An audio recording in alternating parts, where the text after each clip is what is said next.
नमस्कार, स्वागत है आपका केदारखंड एक्सप्रेस न्यूज में। मैं हूं आपके साथ कुलदीप राणा आज़ाद। केदारनाथ की यात्रा आरंभ हो गई है, लेकिन उससे पहले जो तमाम टेंट और जो अस्थायी दुकानों के लिए प्रशासन द्वारा टेंडर प्रक्रिया के जरिए दुकानें आवंटित की गई थी, वो दुकानें अब सवालों के घेरे में आ चुकी हैं, क्योंकि लगातार जिन लोगों के नाम से टेंडर आवंटित हुए थे उन लोगों को केदारनाथ धाम में दुकानें नहीं मिल पा रही हैं। और उसकी वजह यह है कि जहां जिस सीरियल नंबर जो दुकान नंबर उनको आवंटित की गई है, वहां पहले से किसी और ने कुंडली मारे हुई है। ऐसे में सवाल उठता है कि जब प्रशासन ने पहले से अतिक्रमण उन दुकानों पर करवा रखा है, उन जगहों पर करवा रखा है, तो फिर जो टेंडर प्रक्रिया के नाम पर 17-18 हज़ार रुपये लोगों से वसूले गए हैं, वो आखिर किस लिए वसूले गए हैं। इससे ये भी प्रतीत होता है तो कहीं ना कहीं प्रशासन की जो पूरी ये टेंडर प्रक्रिया है सवालों के घेरे में आ गई है। एक ऐसी ठगी का शिकार, क्योंकि हम इसको ठगी का रूप इसलिए दे रहे हैं कि ये पिछले 3 दिनों से केदारनाथ में अपने इस आदेश पत्र को घुमा रहे हैं, लेकिन इनको कहीं भी दुकानें नहीं दी है। ये जिला प्रशासन की तरफ से उनको लॉटरी के माध्यम से ये आदेश दिया गया है, और ये आदेश दिया गया है जीएस खाती मुख्य विकास अधिकारी रुद्रप्रयाग यानी कि सीडीओ की तरफ से ये आदेश इनको जारी किया गया है। और इनका नाम है प्रकाश सिंह पुत्र कुंवर सिंह। इनका गांव है मुस्या गांव, पोस्ट कांडी, बचन चौपट्टी के ये रहने वाले हैं। इनको ये आदेश जारी हुआ था क्योंकि इन्होंने टेंडर प्रक्रिया में प्रतिभाग किया था। करीबन 18 हज़ार रुपये इन्होंने 2 अलग अलग किस्तों के जरिए सरकार के खाते में डाले हैं। लेकिन उसके बावजूद भी ये जब केदारनाथ में 3 दिन रह के आ गए हैं, वहाँ की जो तमाम रास्ते हैं वहाँ में परेशान होकर, लेकिन कहीं भी उनको दुकानें नहीं दी गई। केदारनाथ में आज तीसरा दिन था और मैं वहाँ से वापस आ चुका हूँ, क्योंकि जब मैं ये आदेश लेके अपने यहाँ पे टेंट संख्या 2 को देख के वहाँ गया तो मैंने देखा वहाँ पे टेंट संख्या 2 की जगह पे किसी और ही ने अपना टेंट लगा रखा था। तो मैं उनसे ना लड़ झगड़ के मैं सीधा सेक्टर मजिस्ट्रेट के ऑफिस में गया, वहाँ से जांच पड़ताल की। तो सर के पास उन्होंने देखा, उन्होंने जो टेंट नंबर 2 लगा था उसको कुछ नहीं बोला कि तू यहाँ से हटा, कुछ भी कर, कुछ नहीं बोला अपना आदेश दिखा। उसने अपना आदेश दिखाया तो उसमें भी टेंट संख्या 2 ही लिखा था, पर ये था कि जैसे हमारे यहाँ पे पेन से लिखा है टेंट संख्या 2, तो उसके वहाँ पे पेंसिल से लिखा था। मैंने उस चीज़ पे भी बोला कि सर ये पेंसिल से क्यों लिखा है, तो उन्होंने कहा ये रिन्यू वाले हैं तो इनका पेंसिल से लिखा है। मैंने मेरे को अपने साथ लेके चले और उन्होंने बताया आगे पे, जहाँ पे कि जो जगह उन्होंने मेरे को बताई वो जगह डेंजर जोन में थी, वहाँ पे किसी को टेंट अलाउड नहीं किए गए थे। फिर भी उसके पूरे एरिया में पूरे टेंट लगे थे, कैंटीन लगी थी, उसमें प्रशासन कुछ नहीं कर रहा था। उन्होंने मेरे को बोला कि तू जो अपना है टेंट जो है वो यहाँ पे लगा देना। मैंने कहा ठीक है सर, आप मेरे को लिखित में दे दो, मैं यहाँ पे लगा दूंगा। उन्होंने कहा लिखित का क्या है, यहाँ कुछ नहीं होता है। मैंने बोल दिया तू लगा देना। ये बात बोली मेरे को डीडीएमओ सर ने बोली। डीडीएमओ आपदा प्रबंधन अधिकारी। जी सर उन्होंने बोला कि मैंने बोल दिया तू यहाँ पे लगा दे, बस तू यहीं पे लगा दे। हम लोगों ने कहा ठीक है, जब अधिकारी लोग बोल रहे हैं, सर लोग बोल रहे हैं तो हम लगा ही देते हैं। हम तो उनके भरोसे पे वहाँ पे लगाए, हमने वहाँ पे पत्थर निकाले, सब कुछ की मिट्टी हटाई, सब चीज़ किया। कम से कम 3 घंटे वो जो जमीन थी उसको सुधारने में लगा दिए। तब तक 2 घंटे बाद एक आदमी आता है, हम ऐसे ही बैठ रखे थे, तुम लोग क्या कर रहे हो यहाँ पे, ऐसे बोलने लग गया। हमने कहा भाई जी यहाँ पे हम अपना कैंप लगाएंगे, तुम्हें किसने परमिशन दी यहाँ पे कैंप लगाने की, ये सारी बातें हमसे होने लगी। हमने कहा सर वो डीडीएमओ सर ने बोला कि तुम यहाँ पे लगाओ, तो वहाँ के बोलने लग गया वो आके, डीडीएमओ तुम्हें यहाँ पे जमीन देने वाला होता कौन है। हमने कहा ठीक है, अगर नहीं लगाना है तो आप एक बार उनसे बात कर लो। बता रहे थे कि हमारी जगह है, क्या कह रहे थे? वो कह रहे थे मैं पिछले 3 सालों से यहाँ पे अपनी कैंटीन चला रहा हूँ। अच्छा। तो मैंने कहा सर जब ऐसे ही करना, बिना टेंडर के चला रहे, बिना टेंडर का, मैंने कहा जब सर ऐसे ही करना था तो ये हमें ये परमिशन क्यों दी गई, हमें क्यों बोला गया कि तुम जाओ अपना लगाओ।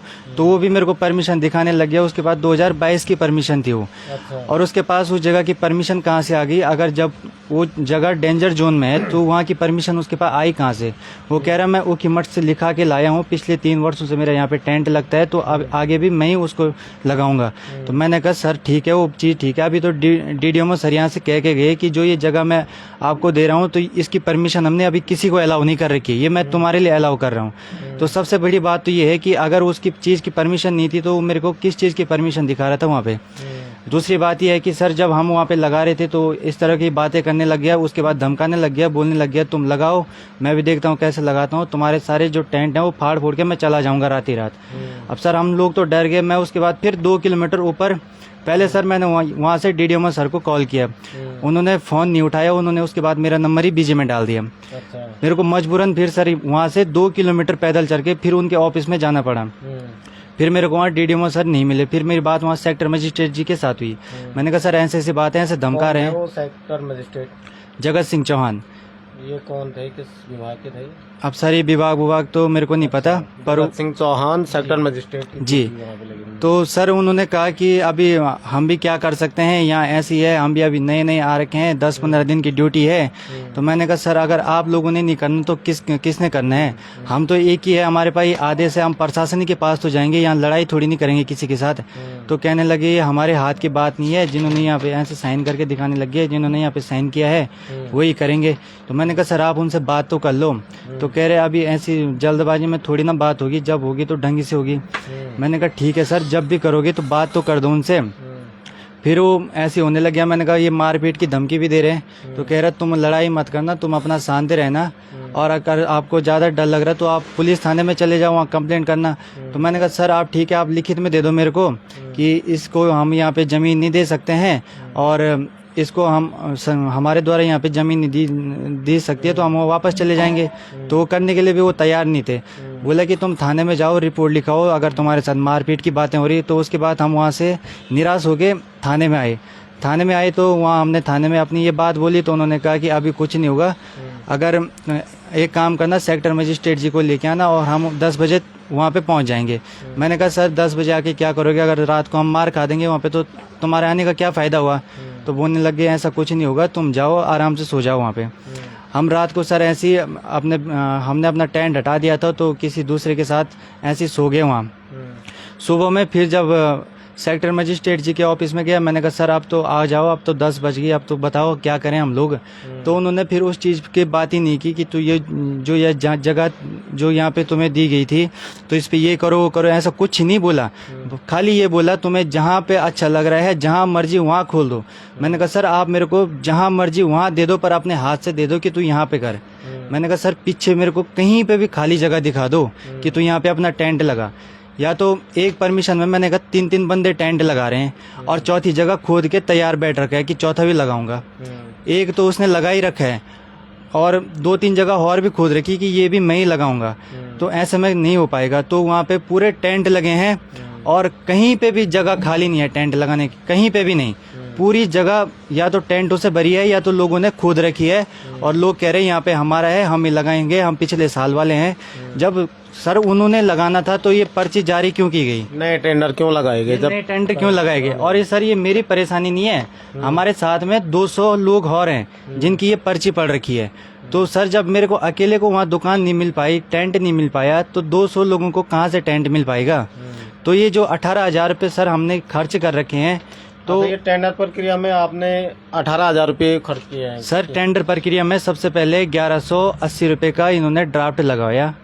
जब हमने अपने डॉक्यूमेंट सबमिट करवाए, जब डॉक्यूमेंट सबमिट करवाई, पर्ची में नाम आया, तो उसके बाद इन्होंने 17,700 का ड्राफ्ट लगवाया। तो 2 ड्राफ्ट लगवा दिए, 18-19,000 का ये इनका ड्राफ्ट चला गया। अब सर ये देखिए आप ड्राफ्ट पूरा लगा दिया यहाँ से, तो हमने सोचा कि हम ये आदेश लेके जाएंगे और अपनी जहाँ पे हमें संख्या मिल रखी है। टेंडर प्रक्रिया में भाग लेने के लिए आपने क्या क्या कितनी मुश्किल उसमें हुई है? क्योंकि बहुत सारे मैं देख रहा था कि बहुत सारे डॉक्यूमेंट उसमें मांग रहे थे। टेंडर प्रक्रिया में सर सबसे पहले तो इन्होंने कहा चरित्र प्रमाण पत्र चाहिए, वो भी तहसील वाला।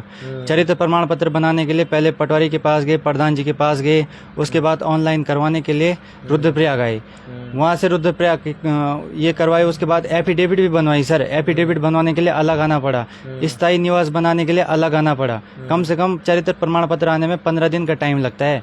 तो 15 दिन से ऐसे घुमा फेरी हो रही है। और जब इनकी पर्ची सिस्टम गिरी थी तो 4-5 दिन अपने यहाँ हमने ऐसी बिजी किए। 4-5 दिन तक लगातार रुद्रप्रयाग ऑफिस के चक्कर काटते रहे विकास भवन के कि ये प्रक्रिया कब शुरू होगी, अगर हो जाएगी खुल जाएगा तो हम भी इसमें वो करेंगे। अगर सर पता रहता ऊपर जाके ऐसा होगा तो हम क्यों करते, हम कुछ और ही काम कर लेते। ये तो बस धोखाधड़ी वाली बात है और कुछ नहीं है सर इसमें। केदारनाथ में कितने दिन रहे आप आजकल, इसके लिए परेशान कितने दिन रहे? सर मैं 3 दिन से परेशान हूँ और मैं अकेला नहीं, मेरे साथ 4 बंदे हैं सर। और वहाँ केदारनाथ में आप लोगों को पता ही होगा रेट का, एक खाने की थाली 250 रुपये की मिल रही है सर। तो आप लगा लो 4 बंदों का 3 दिन सुबह और शाम दिन का खाना कितने का हो गया, और वहाँ पे रहने का कितने का हो गया सर। ये आप लोग लगा सकते हो सर हिसाब जो भी है। मेरे तो कम से कम 30-35 हज़ार रुपये खर्चा हो गए यहाँ से आने जाने का। मैं प्रशासन आप बेरोजगार बैठे हुए थे घर में कितने सर समय तक? बेरोजगार बैठे थे तब तो सर ये किया हमने। अगर बेरोजगार नहीं रहते तो हम क्यों करते ये। हमें एक दिखा कि चलो इस बार लॉटरी की प्रक्रिया चल रही है, हम भी भाग लेते हैं, क्या पता हमारा भी नंबर आ जाएगा। अब नंबर ऐसा आया कि 14-22 किलोमीटर चढ़ाई चढ़ के उसके बाद निराश होकर नीचे आना पड़ा सर। बहुत सारे लड़के जिनको ये उम्मीद थी कि केदारनाथ यात्रा, जिसको उत्तराखंड की आर्थिकी की रीढ़ माना जाता है, और कि न केवल केदारनाथ यात्रा बल्कि चारधाम यात्रा उत्तराखंड की आर्थिकी की रीढ़ मानी जाती है, लेकिन केदारनाथ का जिक्र इसलिए करेंगे कि रुद्रप्रयाग के ये खुद यहाँ के स्थानीय निवासी हैं, और इन्हीं के साथ यहाँ का प्रशासन किस तरह से, एक तरह से हम कहेंगे कि ये धोखाधड़ी हो रही है, तो इसमें कोई अतिशयोक्ति नहीं होगी, क्योंकि इनका लीगल ये आदेश इनके लिए बना हुआ है कि तुम्हारे लिए दुकानें आवंटित की गई है। ये आवंटित इनको आदेश मुख्य विकास अधिकारी सीडीओ ने ये आदेश जारी किया है, लेकिन उसके बावजूद भी कि 3 दिनों तक केदारनाथ की तमाम जगहों की खाक छानने के बाद भी इनको एक टेंट लगाने की जगह नहीं मिली। तो आप समझ सकते हैं कि कितना बड़ा ये फरेब युवाओं के साथ हो रहा है। और सबसे बड़ी बात यह है कि जब प्रशासन को ये पता था कि जिन जगहों के लिए वो टेंडर प्रक्रिया निकाल रही है, जिन दुकानों के लिए उन्होंने टेंडर आमंत्रित किए गए हैं, तो उन जगहों पर पहले से जो लोग कुंडली मार के बैठे हुए हैं 3-3 साल, क्योंकि जो ये बता रहे हैं कि 2022 से वहाँ पे 2022 की परमिशन दिखा रहे हैं, और 2024 चल रहा है, ये 2024 में 2022 की परमिशन काम आ रही है। वहाँ पर ना तो सेक्टर मजिस्ट्रेट कुछ कह रहा है, ना तो वहाँ के जो जिम्मेदार अधिकारी हैं वह कुछ कह पा रही हैं। तो आखिर जो ये लचर व्यवस्था है, इसका जिम्मेदार कौन है? और जो टेंडर प्रक्रिया में लगातार साल दर साल जो पैसे वसूले जा रहे हैं, पैसों की दर बढ़ाई जा रही है, टेंडर के पैसे बढ़ाए जा रहे हैं, ये आखिर केवल वसूली का धंधा नहीं है तो और क्या है? क्योंकि 3 दिनों तक लगातार केदारनाथ में ये परेशान रहे, उससे पहले टेंडर के लिए ये परेशान रहे, लगातार विभागों के चक्कर इन्होंने काटे, स्थायी निवास से लेकर जो तमाम औपचारिकताएं टेंडर को लेकर रखी गई थी, उन औपचारिकताओं में भी बहुत सारी परेशानियों का सामना इनको करना पड़ा। लेकिन उसके बावजूद भी क्यों इनको दुकान नहीं मिली, ये सबसे बड़ा सवाल है। केदारनाथ यात्रा हमेशा से सवालों के घेरे में रहती है, और सबसे बड़ा सवाल इसलिए रहता है कि जो प्रशासन की लचर व्यवस्था इस पूरे क्षेत्र में रहती है। क्योंकि जो पूर्व की जिन 500 दुकानों पे, 400 दुकानों पे बेस कैंप में, छोटी लिंचौली में अगर टेंडर प्रक्रिया हुई है, तो वहाँ पर प्रशासन को वो 400 दुकानें, कम से कम वो 400 दुकानों के लिए जो जगह है उसको एक्वायर करना चाहिए था, और जिनकी पर्ची उसमें निकले, जिनके टेंडर उसमें निकले, उन लोगों को वो नियमानुसार आवंटित किए जाने चाहिए थे। लेकिन वहाँ पर पहले से लोगों ने अपनी जगह उन जगहों पर अतिक्रमण कर रखा है। 2022 की परमिशन लेकर एक टेंट की परमिशन 2022 में मिली थी, और उसने 10-10 टेंट वहाँ पे गाड़े हुए हैं, लेकिन उनको बोलने वाला कोई नहीं है। तो अगर उनको कोई बोल नहीं रहा, तो इसका मतलब ये भी होता है कि कहीं ना कहीं जो तमाम अधिकारी, प्रशासन के अधिकारी हैं, उनकी सांठ-गांठ उनके साथ है। इसमें कोई अतिशयोक्ति नहीं है कि अगर प्रशासन उनको कुछ नहीं कह रहा है, तो इसका मतलब ये मिली भगत के बिना तो हो नहीं सकता है। ये शख्स लगातार पिछले 1 महीने से टेंडर प्रक्रिया में भाग लिया, उसके पास लीगल आदेश है। मुख्य विकास अधिकारी रुद्रप्रयाग ने जो लॉटरी पद्धति से इनका टेंडर निकला है, उसमें बाकायदा ये आदेश इनके लिए जारी हुआ है, और इनको एक टेंट मात्र लगाना था। लेकिन बेस कैंप से लेकर छोटी लिंचौली, उस पूरे एरिया में उसको एक टेंट लगाने की जगह नहीं मिली। जगह बहुत सारी जगहों पर खाली तो है, लेकिन वहाँ पर पहले से लोगों ने कुंडली मार के रखी है। वो वे लोग हैं जिनके पास 2022 की परमिशन है, यानी ये टेंडर केवल 1 वर्ष के लिए जारी होता है। 1 वर्ष भी नहीं बल्कि 6 माह के लिए, यात्रा अवधि के लिए, जो यात्रा काल 6 महीना होता है, उसकी अवधि के लिए ये आदेश जारी होती है, ये परमिशन मिलती है। लेकिन अगर उन्होंने 3-3 साल से एक ही परमिशन पर अगर वो काम कर रहे हैं, तो आखिर उनका जगह किसने दे रखी है? किसकी सह पर वो ये काम कर रहे हैं, ये सबसे बड़ा सवाल है। अगर उन्हीं लोगों का हमेशा रिन्यूअल होना है तो फिर प्रशासन नए टेंडर क्यों डाल रहा है, ये सबसे बड़ा सवाल है। क्या कहना चाहेंगे अभी, क्योंकि शुरुआत हो रही है, प्रशासन से किस तरह से मांग करेंगे, किस तरह की कार्रवाई की मांग करेंगे? सर मैं तो यही कहूँगा, अगर ऐसे ही करना है तो अगले साल से ये टेंडर प्रक्रिया जो तुम कह रहे, लॉटरी का नाम दिया है सर इसको, कि हमने तो सोचा हमारी पता नहीं कौन सी लॉटरी लग गई, कि ये तुम्हारी लॉटरी की पर्ची है, लॉटरी, हाँ तुम्हारी लॉटरी लग गई। हमने कहा ठीक है, 500 बंदों में से हमारा नाम आया तो हमने कहा हमारी लॉटरी लग गई। तो सर अभी पता चले कि हमारी कैसी लॉटरी लगी। अगर प्रशासन को ऐसे ही करना है तो ना करें, जो बेरोजगार हैं उनको और बेरोजगार मत बनाए, वो कहीं ना कहीं अपना काम देख लेंगे। अपने जो 18-20 हजार रुपये खर्चे किए, 25-30 हजार रुपये खर्चे किए, वो कहीं अच्छी जगह लगा लेंगे। ये वाले ड्रामेबाजी बंद कर दें, बस मैं यही कहना। जैसा आपको दुकान नहीं मिली है तो आप कैसे अपने पैसे, जो प्रशासन आपने सरकारी राजकोष में जो पैसे जमा किए, उनको कैसे वापस लेंगे? वो तो कहीं ना कहीं। अब सर कल तो मैं जाऊंगा सर, ये जो जिलाधिकारी के पास जाना है इसको लेकर। जिलाधिकारी तो नहीं, जिलाधिकारी के पास जाना आप। जी सर। जिलाधिकारी तो सुलझे हुए अधिकारी कहते हैं उनको। सर अब जाना ही पड़ेगा सर, ये एक मेरी प्रॉब्लम नहीं है, हम जाएंगे, कम से कम 10-20 लोग साथ ही में जाएंगे सर। क्योंकि अभी मेरे और लोगों से भी बात हुई तो उनकी भी सेम प्रॉब्लम है। वो भी कह रहे हैं यहाँ ऐसे ही हो रखा है, हमें कह रहे हैं कि तुम वहाँ पीछे चले जाओ टेंट लगाने के लिए। अब पीछे पता नहीं सर कहाँ है वो पीछे, वो तो हमने भी नहीं देखा। इतने पहाड़ हैं ऊपर कि वहाँ चले जाओ। मैंने कहा ठीक है सर, हम वहाँ जोगी बन जाएंगे, वहाँ चले जाएंगे। वहाँ जाने से बढ़िया हम घर चले जाएंगे। बिल्कुल, वहाँ जाने से बढ़िया घर चले जाएंगे। और कहीं ना कहीं ये सरकार का, जिला प्रशासन का युवाओं के साथ बहुत बड़ा भद्दा मजाक है। एक टेंडर प्रक्रिया, केदारनाथ में जो टेंट हैं, अस्थायी दुकानें हैं, उनके लिए टेंडर प्रक्रिया, टेंडर आमंत्रित किए जाते हैं और उसके बाद जब टेंडर हो जाते हैं, जिन लोगों की पर्चियां निकलती हैं, उन लोगों को वो दुकानें नहीं मिलती हैं। क्योंकि जब वो इसमें, जैसे इनका सीरियल नंबर 2 लिखा हुआ है, केदारनाथ के बेस कैंप के पास दुकान संख्या 2 इनको मिली हुई है, लेकिन दुकान संख्या 2 में पहले से किसी और ने वहाँ कुंडी मार रखी है। अब वो कह रहे हैं कि उनके पास भी एक आदेश है, तो उन्होंने भी कोष्ठ में पेंसिल से 2 बना रखा है। तो वो कह रहे हैं कि इनका रिन्यूअल हुआ है, क्योंकि पिछले साल भी उनकी दुकान उस पर थी तो उन्होंने रिन्यूअल उसका कर दिया है। लेकिन सवाल ये उठता है कि जब उस दुकान का रिन्यूअल हो गया तो फिर उसको आवंटित क्यों गया? उसके नाम पर जो 17-18 हजार रुपये की निविदा उस डाली गई है, वो क्यों डाली गई है? सेक्टर मजिस्ट्रेट के पास जाते हैं इस शिकायत को लेकर, तो सेक्टर मजिस्ट्रेट कहते हैं कि जहां खाली तुम्हें मिलता है वहां अपना टेंट लगा दो।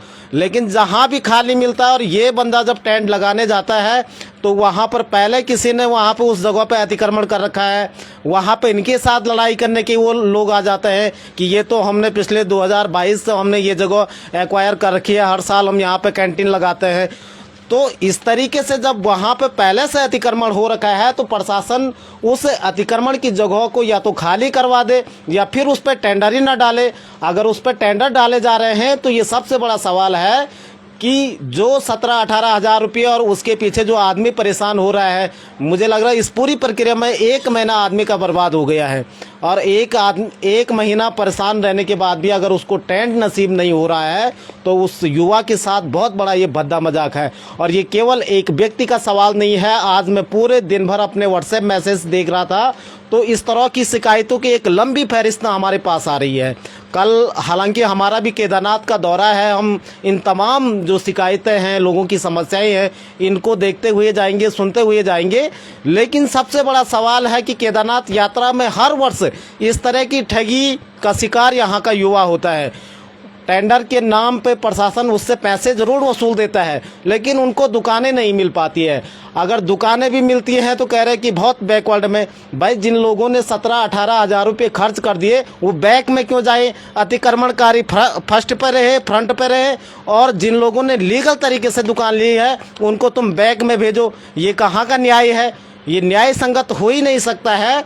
और यही कारण है कि हर साल जिला प्रशासन और राज्य सरकार इस मामले में सवालों के घेरे में रहती है। सर वहाँ के लोग ये तक बोल रहे हैं कि हमने जो यहाँ पे ये जगह समतल की है तो हमने यहाँ जेसीबी से काम करवाया है। तो सर मेरे ये उन लोगों से ये पूछना है कि उन लोगों को ये चीज़ करने की परमिशन किसने दी कि तुम यहाँ जेसीबी से काम करवाओ? जेसीबी कहाँ से चला गया वहाँ रास्ते में? नहीं सर, जेसीबी था वहाँ हेलीकॉप्टर से। आप अच्छा, ऊपर से आया होगा केदारनाथ से। जी, तो सर उन लोगों को ये परमिशन किसने दी कि तुम, अगर वो भूमि तो उनकी नहीं है ना, तो उन लोगों को ये परमिशन किसने दी कि तुम यहाँ पे प्लेन करो, अपने लिए दुकानें बनाने के लिए ये करो, ये सब कुछ करो? सर हाल ही में जिलाधिकारी का भी एक आदेश आया था कि जिलाधिकारी और यहाँ के जो डीएफओ हैं उनका एक आदेश आया था कि वहाँ की जो बुग्याल हैं वो बहुत ज़्यादा खुर्द-बुर्द हो रहे हैं, वहाँ किसी भी तरह से खुर्द-बुर्द नहीं होगा, प्रकृति के साथ जुड़ के वहाँ पे काम किया जाएगा। तो फिर वो खुर्द-बुर्द क्यों कर रहे हैं? सर मैंने वही तो कहा, मैंने कहा सर आपको ये परमिशन किसने दे दी कि तुम यहाँ पे जेसीबी चलाओ? ये बेस कैंप पे कहा वहाँ के लोगों ने? बेस कैंप में तो हमने बल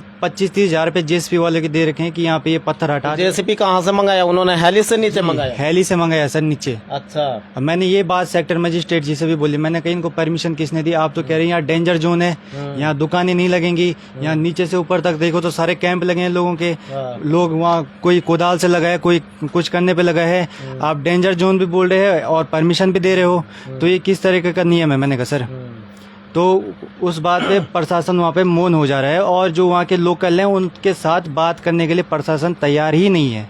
अच्छा जी सर।